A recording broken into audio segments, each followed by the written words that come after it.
Hi, this is Michael Buffer, and welcome to the BoxHard Podcast. Hello, everyone. This is Mikey Garcia. This the monster from the swamps, Regis Rougarou Program. Hey, what's up? This is King Carlos Molina, former IBF world champ. This is Michael, the Bounty Hunter, 2012 Olympian and your people's champ. This is Charlie Edwards, flyweight champion of the world. This is Fast Eddie Chambers, and you're listening to the BoxHard Podcast with my main man, Joey Coastman.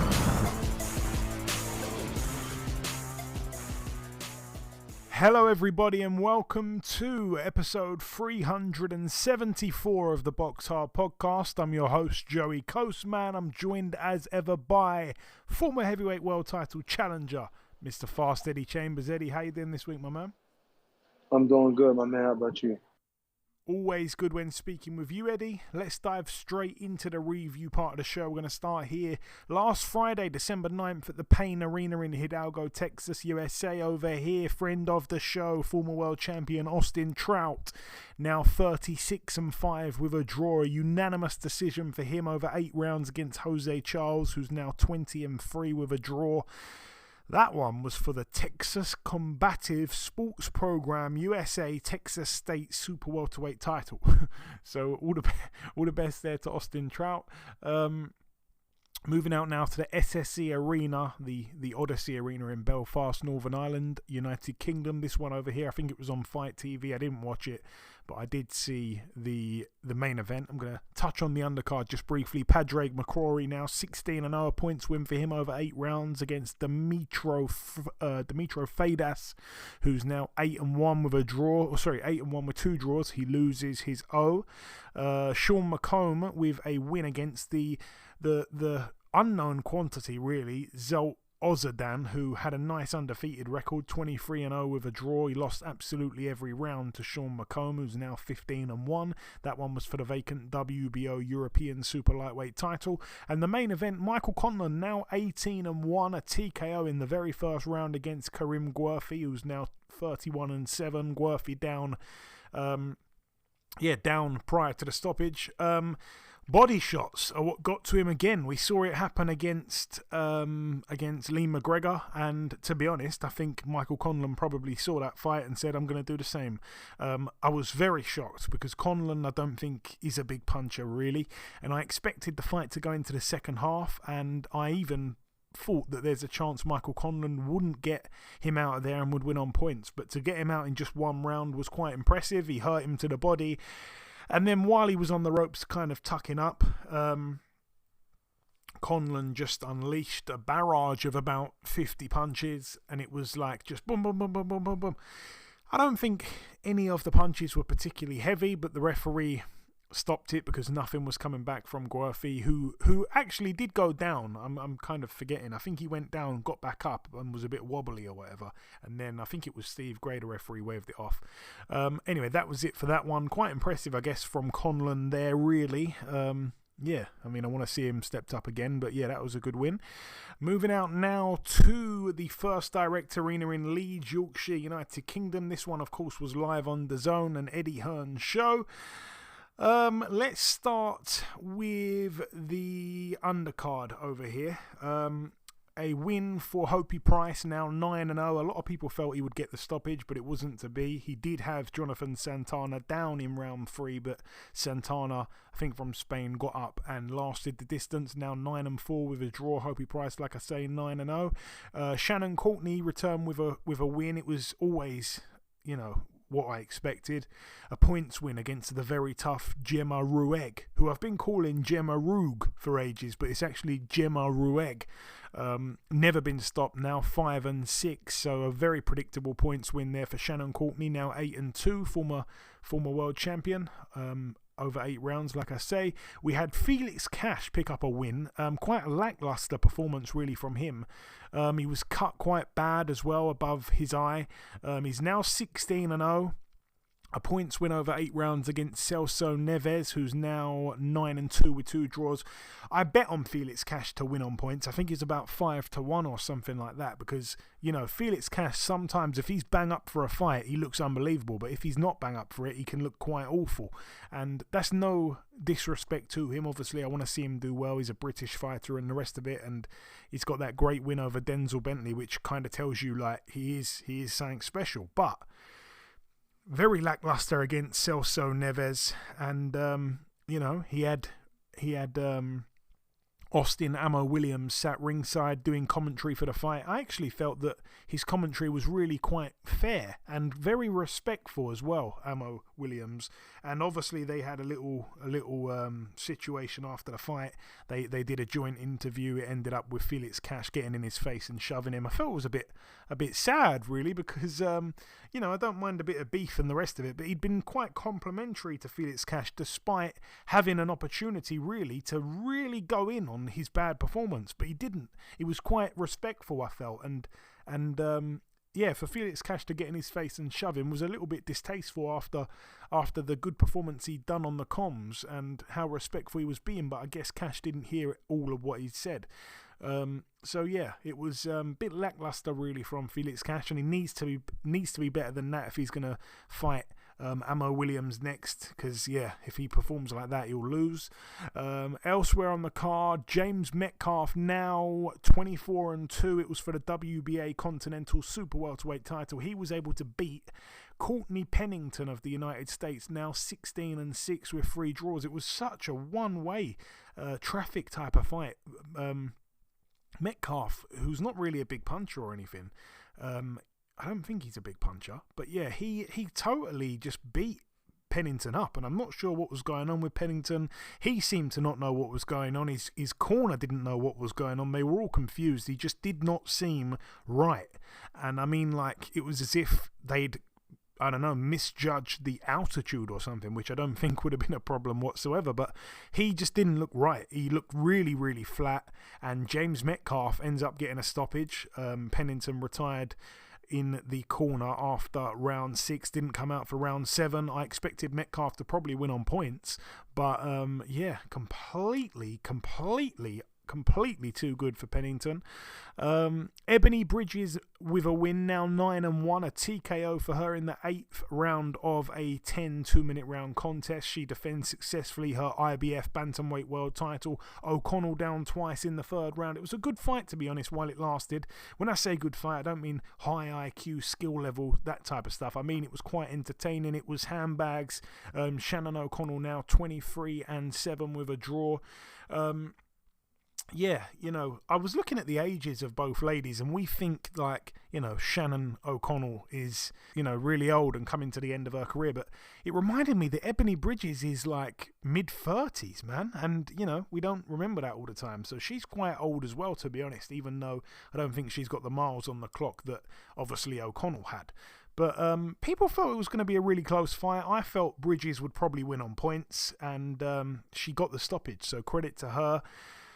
Obviously, I'm not her biggest fan at all. She's got me blocked on Twitter, and I think she's probably the only boxer who has blocked me. So, yeah, she's not in my good books, and I'm clearly not in hers. But all the best to her. Yeah. What was you going to say, Eddie? I got to ask a question. I got to ask why. I got to ask why, Joe. This is a popular question. A few people have asked me this week. And what basically I think it is one time when she fought in the UK against Shannon Courtney for a world title, she had a huge black eye, and she carried on fighting with that black eye against Shannon Courtney. Obviously, it was a 10 2-minute round contest against Shannon Courtney, who's a bantamweight female.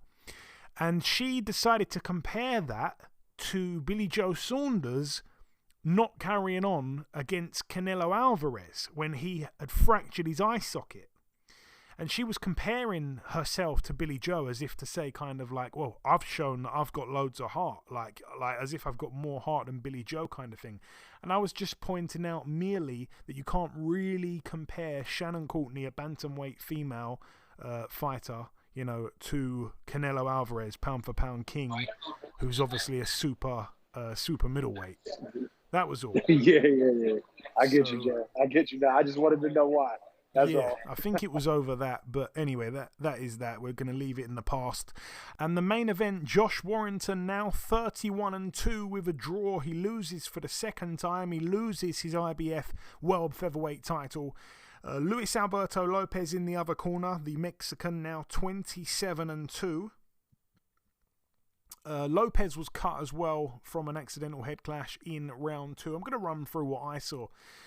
Round 1, I should mention Warrington, his nose started to bleed in that round. I think it was an accidental headbutt from Lopez. But I felt Warrington was boxing well, and I gave him that first round. And by the way, I didn't strictly score this round by round as such, but I scored a couple of the rounds. Round 2 I felt was a good round for Warrington. He was beginning to measure Lopez. Lopez, for me, was like a little bit of a cheap Prince Nassim Hamed. You know, he was throwing shots from odd angles. He was super unorthodox. But again, I felt that Warrington was winning the rounds, was getting the better of the action, was, you know, having success with cleaner work. Round 3, again, I gave to Warrington, but I thought the speed and the natural heavy-handedness of Lopez was a bit of an issue. It was becoming a bit of an issue for Warrington in that third round. Lopez as well was completely unfazed by anything that Warrington did.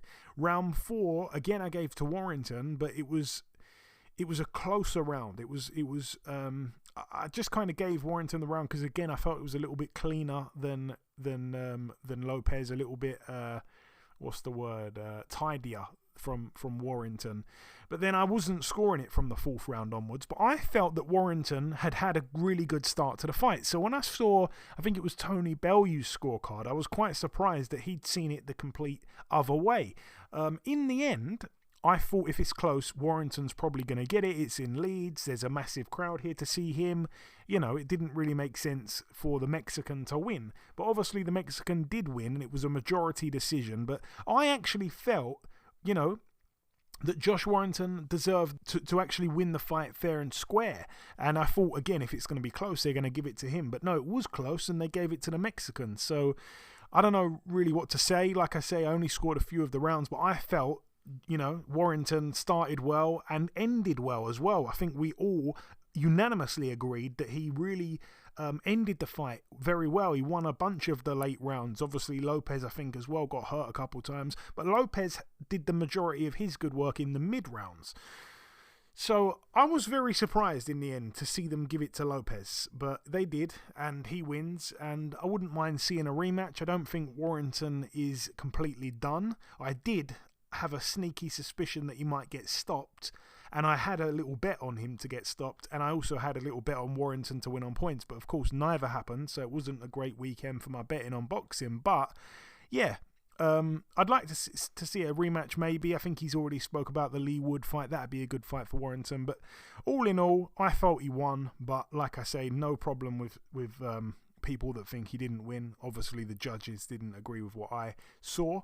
Moving out now to the CHI Health Center in Omaha, Nebraska, USA. Over here, Terence Crawford successfully moved to 39-0, a defense of his WBO welterweight world title, a 6th round KO against David Avanesian, now 29-4 with a draw. Another absolute gut punch for me, because I had put a bet down for Terence Crawford to win by knockout in round 7 to 12, and of course he gets him out in the final minute of round 6. Yeah, I was maybe expecting a slightly faster start from Avanesian. I thought he might just go balls to the wall and try and, you know, really put it on Crawford and make Crawford respect him. But actually, he fought quite composed through the first few rounds, and he picked his shots wisely, and there was a shout that maybe he'd even won a bunch of rounds. Avanesian was firmly on the front foot. And Crawford, again, boxing off the back foot, you know, popping out the jab here and there, looking very relaxed. You know, I've got to say, I don't think Terence Crawford has ever really looked under massive pressure or looked uncomfortable in a fight. He's probably one of the most relaxed fighters I've ever seen. Either that, or he's just got a really good poker face. But yeah, you know, I felt that Avanesian was having some success. Once again, I don't think Crawford ever really looked fazed by anything, but I felt that, you know, Avanesian was fighting with good with a good game plan, doubling up the straight right hand as well. Boxing good when he was up close. When it was at distance, it was very much Terence Crawford controlling things with his jab, But once he'd got, up close, I think Avanesian was having a lot of success. There were moments as well where Crawford would go on the front foot, and when he went on the front foot, he looked phenomenal. He really did, and he was doing it in the last minute of a few of the rounds. I think he did it in round 4, did it in round 5. He started to come on the front foot in like the last minute of the round, and they were taxing those final 60 seconds. They were really taxing of Avanesian. And yeah, when he was doing it as well, Crawford coming on that front foot, he was targeting the body of Avanesian with almost punch perfect precision. Like you literally couldn't place the shot better if you could move Avanesian's hands out the way. They were brilliantly placed, such great accuracy. And then of course round 6. There was 1 minute left of round 6, like I say. Crawford landed that left uppercut followed by the right hook that dropped and stopped Avanesian. A huge knockout for Crawford. No need for the count. He was just flat out on his back, David Avanesian. I was gutted for him. What a sickener, really, because he did fight quite well up until that point, but obviously Crawford was always going to take over whenever he wanted to, because he's a much better fighter than Avanesian. We all knew that, but it was impressive from Crawford. He was in full control really throughout. What else can I say? I mean, Avanesian, friend of the show, his manager Neil Marsh, good friend of mine. Gutted for the team because they've had quite bad luck really in the last few weeks or whatever. But happy that Avanesian obviously went out there, got a nice big payday. Hopefully he's got a few more opportunities to come. Nice guy, really good, cool guy, David Avanesian. Hopefully rests up, enjoys Christmas and comes back in 2023. I think he's still got some big nights ahead.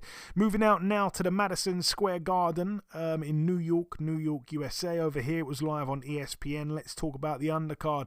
Xander Zayas, now 15-0, a unanimous decision over 8 rounds against Alexis Flores, who's now 25-5. That one for the WBO, NABO Super Welterweight title. I think Zayas something like 4 or 3-1 to win on points. I back that as well. Keyshawn Davis with a win, now 7-0. He tried his best to get Juan Carlos Burgos out of there. Of course, Burgos never been stopped. At points in the fight, it looked like it could come. Obviously it was only an 8-rounder. I think Keyshawn probably would have loved it if it was a 10-rounder, because it was maybe going to come in the late parts of the fight.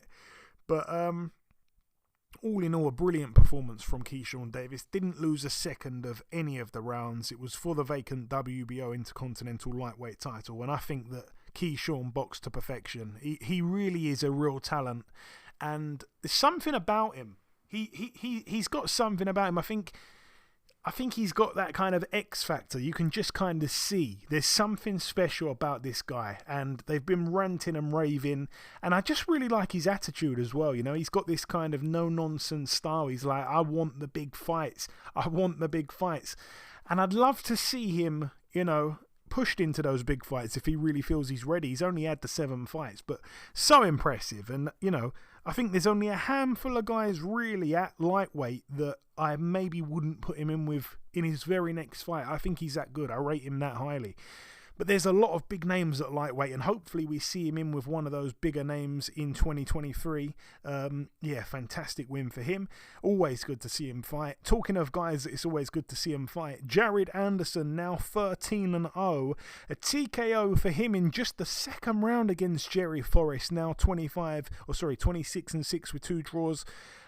It was for the vacant WBO International Heavyweight title. I expected the fight to certainly go in the second half. Jerry Forrest had only been stopped 1 time in his 5 losses, and that was, I think, 9 years prior to Gerald Washington. Since then, he'd gone the distance with Michael Hunter, he'd gone the distance with Kubrat Pulev, he's gone the distance with Zhilei Zhang. He's a tough, durable heavyweight generally, and I expected Anderson to be really tested. Even though Anderson has knocked out all but 1 opponent, I thought it would be a real test. On paper, it was probably the biggest challenge of his career. I know he likes to get people out in the first or second round, but I didn't think he'd be able to do that to Forrest. But he absolutely pushed for a first round knockout even. He came out all guns blazing. Forrest landed a couple of really nice counters off the ropes actually, but Anderson just pummeled him and almost got him out of there in the first round. And I was hoping that maybe he'd punched himself out or something, because I'd backed a stoppage, I think, late in the fight, I think in the second half of the fight. But obviously he came out and got him out of there in 2 rounds. It was so impressive from Jared Anderson, friend of the show, now 13-0 with 12 KOs. He looks like a real legit threat to the heavyweight crown soon enough.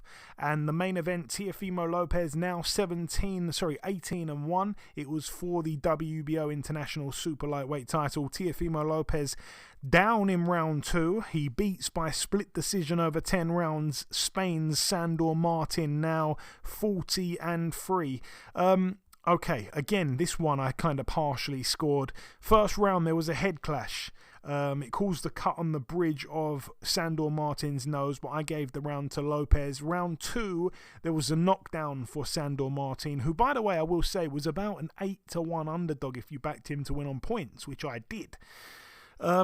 Get back to that in a second, of course. But yeah, knockdown for Martin in the second round. It was pretty much Teofimo just lunging in. He basically jumped in so fast that I think he stumbled forward, kind of thing, like he fell over his front foot, and a well-timed punch from Martin did connect and it put him down. I don't think it was like it's got to be counted as a knockdown because a punch landed, but I think it was more of a balance issue. But like I say, because a punch landed, you do have to give it. So a 10-8 round there for Martin. Round 3, I felt that Teofimo tried to amp things up. He was fully on the front foot. He was trying to force the action. Martin, of course, was boxing off the back foot. I didn't think it would be doing him any favours on the scorecards, and I think that probably is how it turned out. I think round 3 was probably a Lopez round, so on my card, it was all square after 3 rounds. Round 4, that was when, unfortunately, the Terence Crawford fight started, so it was kind of at this point where I'm starting to lose track and I'm not really scoring things properly. But yeah, from that point onwards, it was hard to give it my best attention, and that was the same for both main events because they were clashing and stuff. But from what I did see, I thought Martin looked like he had a good round in the 4th round and the 5th round. I think Lopez had a good 6th round. Round 7, obviously, I've got to mention it as well. Teofimo was down again, but this time they ruled it a slip. I think he got clocked in the back of the head, in all honesty, and the commentary team said, oh no, it should have been a legitimate knockdown. So maybe Lopez got away with that one in round 7, but all in all, I stopped scoring it or taking notes right then and there. But I just generally felt that Sandor Martin won the fight. Obviously, afterwards, Lopez was saying to Martin that you ran all night. I don't think that was the case. Of course it wasn't. He said the same thing, I think, to Cambosos when he had, when his face didn't even look like it belonged to him. He was beaten so badly, and he said that Cambosos, I'm sure, was running or whatever. So yeah, we've seen it before from Teofimo Lopez. He's been on this podcast before. I'm a huge Teofimo Lopez fan, but since he's moved up to 140, it doesn't seem like it suits him. He's not seeming to look like that puncher that he once was, where he was just bouncing people's heads off the canvas. Sandor Martin, like I say, I always thought would go the distance. That was my pick. I thought it was going to go the distance. I felt that Lopez could end up getting it if it was close. Like I say, I didn't score it strictly, but I felt Martin did enough. And of course, one judge agreed, but the other 2 judges gave it to Lopez. There was one card in there as well that was awful. I think it was like 117, 111, something mad like that. It might have even been wider. I can't really remember. But yeah, I felt it was a really, really close fight. It could have gone either way, but if I had to give it to someone, in my very worthless opinion, I would say it would have probably been Sandor Martin that got it. Eddie, I know you saw the fight. What's your input, man? Yeah, I can't disagree totally. I mean, you could flip a coin, I guess, and pick who the winner was to a degree. But I do think that Sandor Martin controlled the pace a little better, a little more. You can see Teofimo toward the middle rounds trying to, push the pace. You know what I mean? Trying to get it to his pace and get to where it's kind of like a firefight. But Martin stayed to his guns. He stuck to his guns and kept boxing. My only gripe with Martin and the way he fought was I think he moved a little too much and didn't take advantage of a lot of all of the or more of the opportunities that he had that were available to catch Lopez coming in. Although he did catch him coming in a lot, he still could have done a little bit more. And there was even points where he kind of stood and kind of traded a little with him, and not necessarily traded, but landed some good combinations and then got out. So, I mean, I think, with the exception of I think in the last couple of rounds, he tried to pick it up a little bit more, but, but it still kind of favored Martin, his pace. And I think at the end of the day, it wasn't the worst decision I've ever seen. I can't complain about the decision being completely horrible, but I think the one card was bad. Giving him that many rounds, I think it was like 9-3 or something like that to Lopez or whatever the scorecard was. Wait, it was a 10-rounder. I'm sorry, wasn't it a 10-rounder? Yeah, it was a 10-rounder, wasn't it? Yeah. So it was like what? Well, I forget. It was like it was like 9-2. I mean, not 9-2. What the hell am I saying? It was. Let me just confirm. Like 7-3, I think it was. No, it was 97-92. 2, right? Yeah, that's what I did. 97-92. That's what I remember. It was something like that. Yeah. So it was kind of like, how could you give him that many rounds regardless? It was just not. It's just. I don't think he had control enough to give him that many rounds. I don't think there was even enough close rounds. You know what I mean? I guess you can say there was, but to give him that many rounds over Martin, it just wasn't right. So, all in all, it was a good fight. I think interesting fight. I mean, it wasn't. He tried to push the pace, but at the end of the day, like I said, Martin stuck to his guns. The game plan worked to, not only say to perfection, but it worked to the level that he would be happy with, where he can at least win the decision. But it didn't go his way. It was too close. Obviously, it was the bigger star in the fight was obviously Teofimo, and sometimes that's the way the ball bounces. Unfortunately, that's the way boxing goes sometimes. Yeah, unfortunately, you're right. That is how it goes sometimes. And just to reiterate, that judge was Pasquale Procopio, 97-92, which in a 10-round fight means that he gave Sandor Martin obviously the knockdown round and one other round out of the other 9 rounds, which is mad. Like that's crazy. Like 10-8 in one of the rounds and then gives Sandor Martin 1 round of the other 9. That's incredible. That's incredible, man. I want to just click on that guy just to see how experienced he is. He's an Italian judge. He's been judging for 24 years. Wow. Yeah, that was awful. That's one of the worst scorecards. When you factor that in, how can you give Martin just 1 round in those other 9 rounds? That's mad.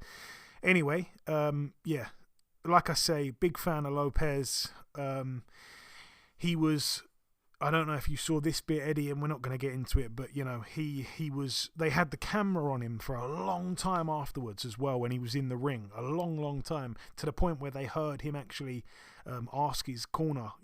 After the fight finished, he said, "Have I still got it? Have I still got it?" A lot of people were talking about that online. Maybe the cameras shouldn't have picked that up or shouldn't have still been recording with sound anyway.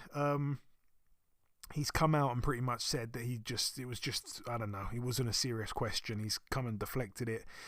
But anyways, he doesn't look the same fighter, but I hope he can get back to his best, because at his best, he was a real force to be reckoned with. And the final fight to mention of the review part took place at the Caribe Royale Orlando in Orlando, Florida. Over here, Sergio Martinez with a win, a second round TKO for him. He's now 56-3 with 2 draws. He was able to beat Noah Kidd, who's now, his record 6-7 with 2 draws. Yeah, but that, oh no, there's one more fight to mention. I should mention. Sorry, this one took place earlier this week, Tuesday, December 13th, at the Ariake Arena in Tokyo, Japan. Over here, Naoya Inoue, still undefeated, but the new undisputed bantamweight world champion. He obviously holds all the 4 major titles. He dethroned Paul Butler of the 1 title Paul Butler had. Friend of the show, Paul Butler. He's now 34-3. Inoue won every round. Most people expected the fight to be over and done with in 1 or 2 rounds, maybe 3 or 4, but it wouldn't even go into the second half of the fight. I think Paul Butler did incredible, even if you want to disrespect the way he fought, saying that he should have done more, he fought to survive, all the rest of those things that people have come out and said. He somehow made it to round 11. He almost went the distance with the monster, but he did get him out in the end with a real brutal body shot. Paul Butler, round 11, he was stopped in by Naoya Inoue. Like I say, Inoue now 24-0. He's got all the belts at bantamweight. We want to hopefully see that Stephen Fulton fight, but that's one for next year. But anyway, that brings the review part of the show to a close. The final thing for me to do is to welcome this week's special guest. Ladies and gentlemen, please welcome the WBA Intercontinental Super Lightweight Champion. It is, of course, Mr. Kenneth Sims Jr. Kenny, welcome to the show, my man. How you doing? Thanks for having me. Hey, it's my pleasure, my friend. I'm doing very well. So, Kenny, it's the first time you've been on this show, so welcome once again. Your father, I understand, was the person that got you into boxing as a kid. Tell me briefly what that was like to have your father push you into a sport that I understand you didn't have an initial passion for. Yeah, I didn't. It was less than not having the passion. I hated it. I used to be small when I was a kid, so he came up to my school one day and he seen like how much bigger some of the other kids were than me. So he just was like, "You gonna learn to box to defend yourself." I never got bullied or nothing, but he just wanted to make sure it never happened. And he said, "You could quit once you get good or learn how to do it." But the thing that I guess kind of made me want to keep doing it is I'm competitive and I got a trophy for the first fight. So I just kept doing it, and then once I got good, of course, I didn't want to quit.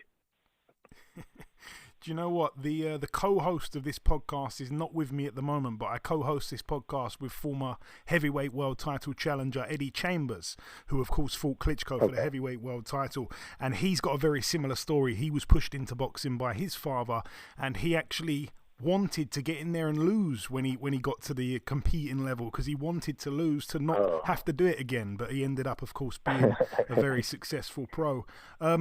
Moving on, in the amateurs you mixed it with the best of them, really, namely Jose Ramirez. Obviously he narrowly got the verdict over you in the amateurs, and he's gone on to be a real successful pro, one of the best in the division. Do you take any inspiration from that at all, Kenny? Yeah, I do, actually. I do. I take it because I've been in there with a lot of top guys, but I take inspiration from that just because I know that I'm on that level. I know the amateurs is the same, but I've improved a lot since then, just like obviously he has. So I take that as I know I can compete with the top guys in the world in my weight class. And obviously you turned pro back in 2014. You've only had the 21 fights. Your record 18-2 with that one draw. But the 2 losses, I mean, they were close losses when you look deeper. Obviously one was a majority decision loss to Rolando Chinea, and the unanimous loss to Sam Taya. If you'd have won one more round in that fight, it would have been a draw, of course. So they were close ones, man. Yeah, they were.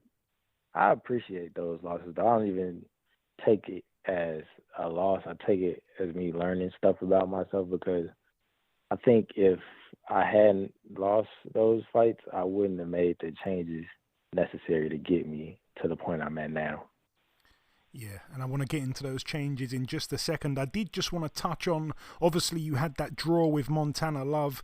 Montana has really kind of burst onto the scene recently since joining Eddie Hearn. Yeah, tell me about that fight. Montana, obviously a good fighter. Yeah, I've known Montana. We fought in the amateurs too when we were younger. I've known Montana for a long time. I thought I won that fight. I thought that I was coming off a layoff and coming off of surgery, so I wasn't like completely 100% sharp for that fight. But I still thought I won it pretty clearly. Yeah. No, fair enough. Obviously, it was close. Like I say, he's become a pretty big name. He's been showing off his boxing skills, and if you saw his last fight, he's been showing off his wrestling skills as well. Yeah, I saw it. I think it's fair to say, Kenny, though, that you did go through a bit of a rough patch from mid-2017 to late 2018. Obviously, Definitely. yeah, the 2 losses and the draw. But since then, as you mentioned, you've had a few changes. You're now training under Kei Karoma, a highly regarded trainer within boxing circles. And we're now starting to see results, of course. Let's talk about that big one, though. The upset win over Elvis Rodriguez. You took his O. Not only were you expected to lose, you were probably expected to lose by knockout because of this guy's punching power. Talk me through it. It was a brilliant win for you. Yeah, leading up, they had offered me that fight a few times, but they kept trying to get me to do it on like a 2 weeks notice or a 3 weeks notice.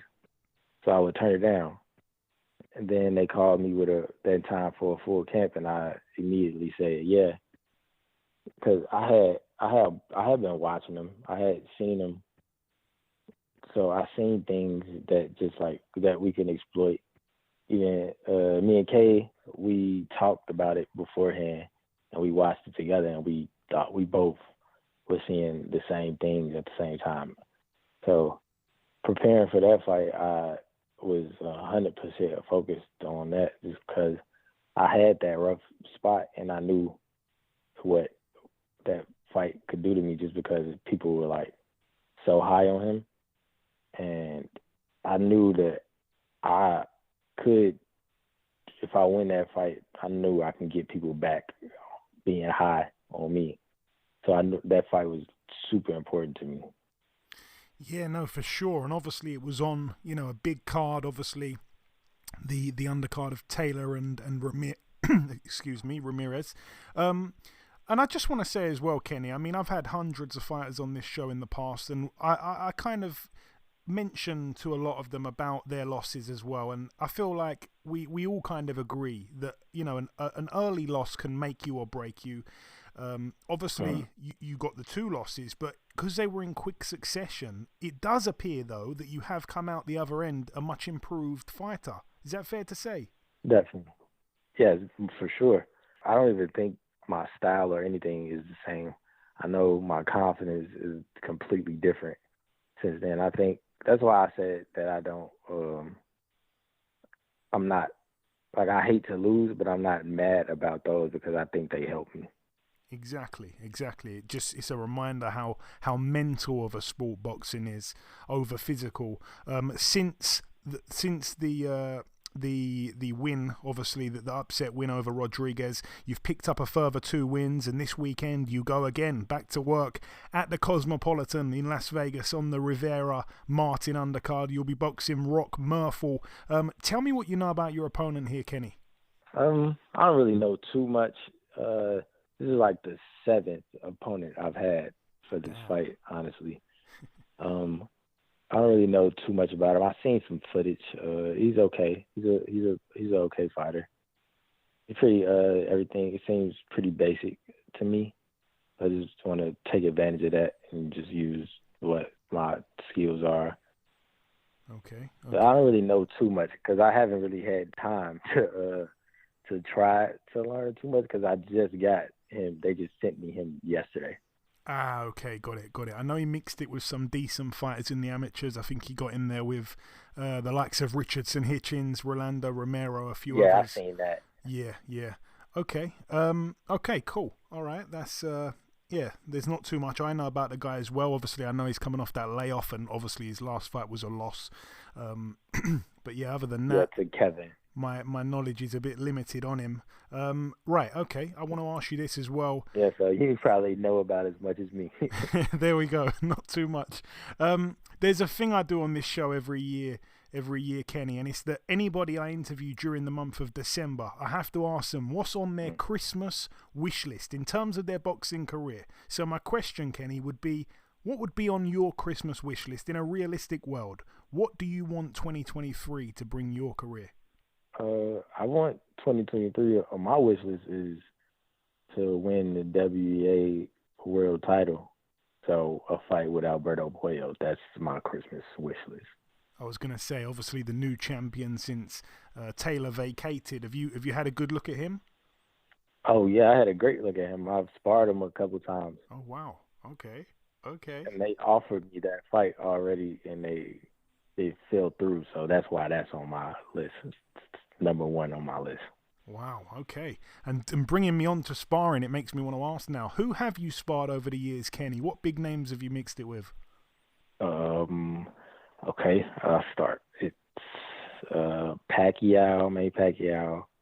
Jorge Linares, Wow. Terrence Crawford, Andre Berto, Shakur Stevenson, Devin Haney, Miguel Berchelt, Jared. So it's a lot. It's more too. I know it's more. I just can't think of it right now. That's an incredible list. I was expecting to hear Muhammad Ali at the end of that as well. Robert Easter. Oh wow. That's an incredible list, man. That's crazy. A lot of Julie's fighters as well. That's really cool. I want to ask you this question as well because it's the first time you've ever been on, and I've got to ask this question to everyone that I speak to from overseas. Putting you on the spot massively here. Favorite UK fighter, Kenny? It doesn't have to be still active. It can be a guy that's retired years ago if you want. But who springs to mind? You've been on a Josh Taylor undercard. Will it be Josh Taylor? I'm trying to think. Nah, it's not Josh Taylor. It might be Tyson Fury. Oh, okay. Popular answer. Yeah, let me think. 1 second. Let me think. Yeah, it's probably Tyson Fury. There we go. We hear it a lot. It's a good answer. Very exciting fighter in and out of the ring. And just finally, Kenny, before we let you go, it's been a real blast. Have you got any closing words just to the listeners? If you want to sign out by saying anything, take it away, my friend. The floor's yours. And of course, you've got to drop your social media handles as well. Okay.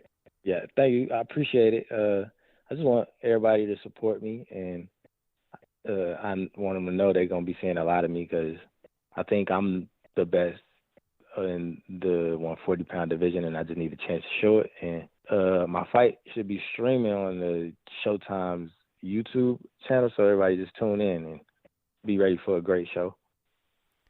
And your social media handles, Kenny, don't go without giving us them.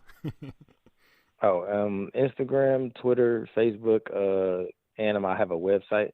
Everything is just Kenneth Sims Jr., so it's at Kenneth Sims Jr. and the website is kennethsimsjr.com. And the link to watch the fight was going to be on the website. So if anybody wanted to go to the website to find the link for the fight, then they could do that.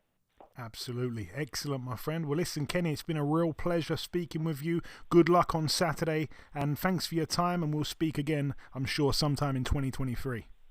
Thank you. Okay, now it's time for part 2 on this week's show. This part, of course, usually the news part, but there's nothing at the moment to bring to you. If anything develops from now to the end of the show, I will mention it on the outro. So let's move straight to the preview part. We're going to start here with a card that takes place tomorrow night at the Centre Gervais Auto in Shoringen,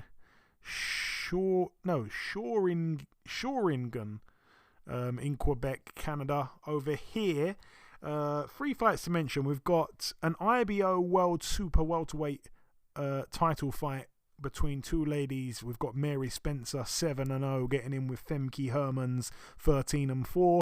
We've got Stephen Butler 31-3 with a draw, getting in with Joshua Conley, who's 17-4 with a draw. That's over 10 rounds there for the NABF middleweight title. And the main event, it's going to be an easy win here. But Arslanbek Makhmudov, 15-0, 14 KOs. Obviously, in his last fight, went a distance for the first time against Carlos Takam, a fight which I think Carlos Takam deserved to win.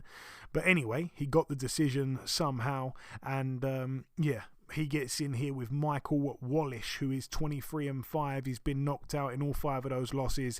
Those losses were in good company, to be fair to the guy. But yeah, I mean, Makhmudov's a massive puncher. Whatever you think of him technically is a different story. But big puncher. And I expect him to kind of walk through Wallish, really, who, I've spoke about before.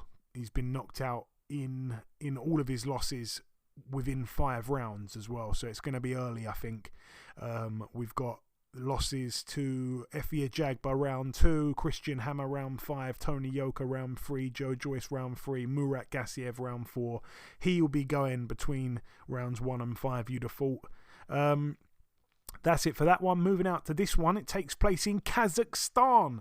It's really weird because when I was going through the boxing schedule this week, I clicked on this Kazakhstani card because I thought, wouldn't it be weird if someone who was like a big name was randomly fighting in Kazakhstan? When I clicked it, Jarrell Big Baby Miller, friend of the show, 25-0 with a draw. God knows why he's fighting in Kazakhstan. It's a 10-rounder against Maximiliano Sosa, who also doesn't sound one bit Kazakhstani. So are they even, is Kazakhstani even a word, or is it just a Kazakh? I don't know. But anyways, these guys are getting it on over 10 rounds in Kazakhstan, and I have no idea why it's over there. I think Big Baby Miller was also listed to fight in Tanzania about a month ago. That fight ended up not happening. I don't know what's going on with the guy. Moving out now to this one here at the Parc des Expositions in Nantes in France. Over here we've got Christian and Billy, 22-0, getting in with Vaughan Alexander, the brother of Devon, 17-6 with a draw. That's over 10 rounds there at middleweight. We also have the main event, Suleiman Sissoko, 15-0 for the vacant WBC silver welterweight title against Talani Mbenge, I think from South Africa, 19-1. Who did he lose to? I remember him losing his I want to say,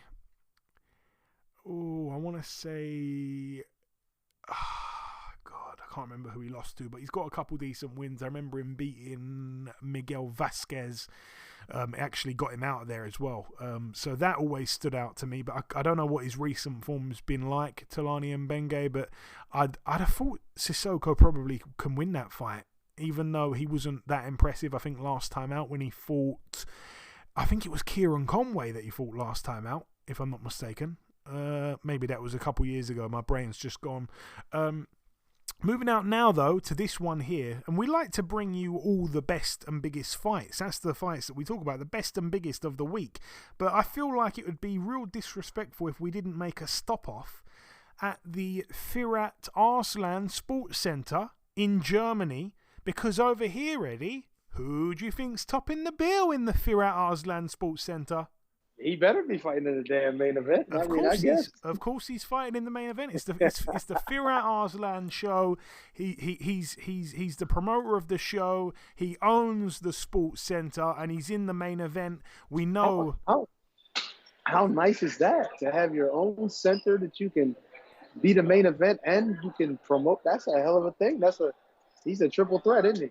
He's a triple threat, and he's 52 years of age, and we love to see it happen. He's still fighting out of his southpaw stance. 52 wins, 9 losses, and 3 draws. He gets in with Jackson Santos, who's 22-14, who's no doubt been given the instruction that if you beat me, you don't get paid.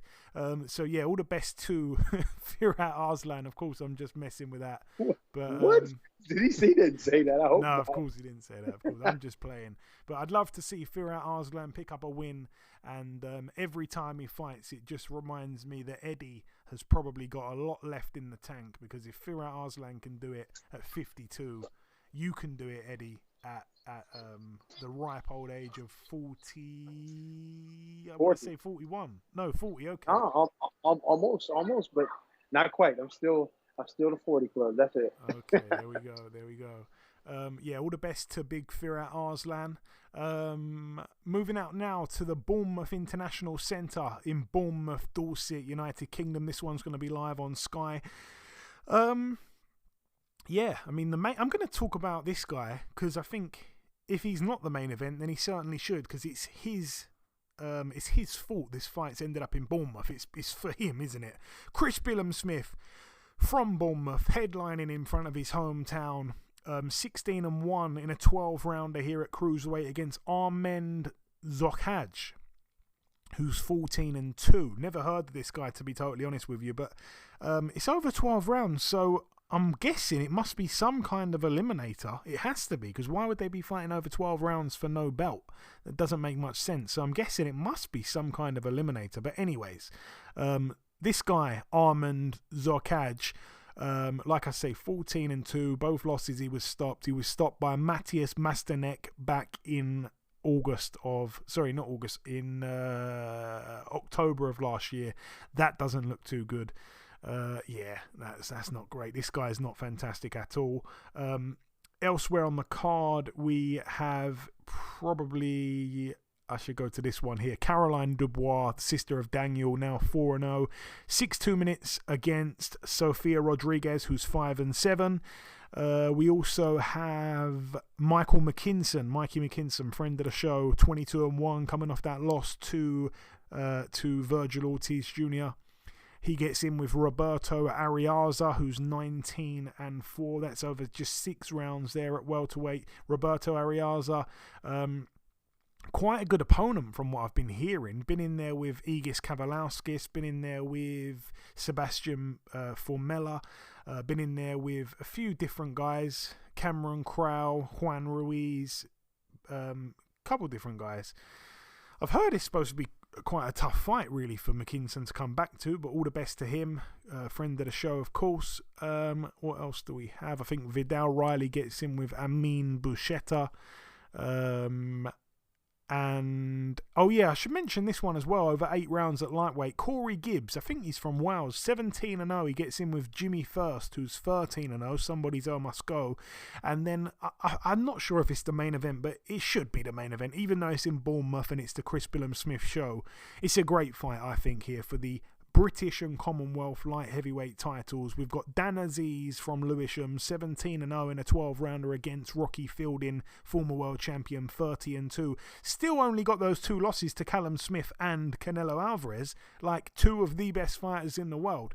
And it's just kind of impossible to know what he's got left, because he hasn't really looked bad, but he hasn't stepped up to anywhere near that kind of level since losing to Canelo. So no one's really seen the best of him for about 4 years now, and it's just a case of what has he got left. And I think we're going to find out here against Dan Aziz, who I think is improving fight by fight. So I'm really looking forward to that fight on Saturday night. Moving out now to the Cosmopolitan of Las Vegas in Nevada, USA. This one's going to be on Showtime. We're going to start with the undercard. We just spoke to him a few moments ago. Our guest, Kenneth Sims Jr, 18-2 with a draw, gets in with Rock Myrthil, who is 17-1. That's over 8 rounds there at super lightweight. We also have Bakram Murtazaliev, who's 20-0, I think 15 KOs. He's in an 8-rounder against Roberto Valenzuela Jr, who's 24-3. We also have Jose Uzcategui, former titleist, 32-4, getting in with Vladimir Shishkin, the undefeated fighter, 13-0. That's over 12 rounds at super middle. And the main event, Michel Rivera, who looks like a midget version of Muhammad Ali, 24-0 in a 12-rounder against Frank Martin, 16-0. Somebody's must go there. Should be a decent card. A few decent fights on the undercard as well as the main event itself. Okay, that's it for that one. I have flown through this preview part really quickly. We're down to the final card to mention now, and this final card is happening next Wednesday actually, so we will talk about the result on next week's show. It's friend of the show Sulem Urbina of Mexico, 13-2 with a draw. She gets in with India Smith, who's 5-6 with 2 draws. That's over 8 2-minute rounds there at super flyweight. All the best there to Salem. But anyway, that brings the preview part to a close. In part 1, we did the review part. We welcomed our special guest, Kenneth Sims Jr.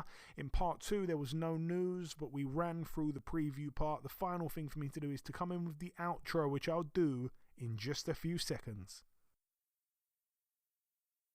Okay, and this wraps up episode 374 of the BoxHard Podcast. I've been your host, Joey Coastman. Eddie Chambers has been with me for the duration of the show. A huge shout out to this week's special guest, the super lightweight contender, Mr. Kenneth Sims Jr. The biggest thanks of all, though, goes out to you, the listeners. There has been 1 or 2 pieces of news break whilst we've been recording the show. We're going to see a world flyweight title fight on the undercard of Beterbiev Yard. We're going to see Artem Dalakian defending his title against David Jimenez of Costa Rica. Again, the date for that, January 28th on BT Sport, of course. And in other news, it's a fight that's been announced for, they're talking about February, but there's no actual date fully penciled in yet. But we're going to see Adrian Broner return against Ivan Redkach. That is about everything, though, from myself. Enjoy your weekends, people. Stay safe, and we shall see you all again next week.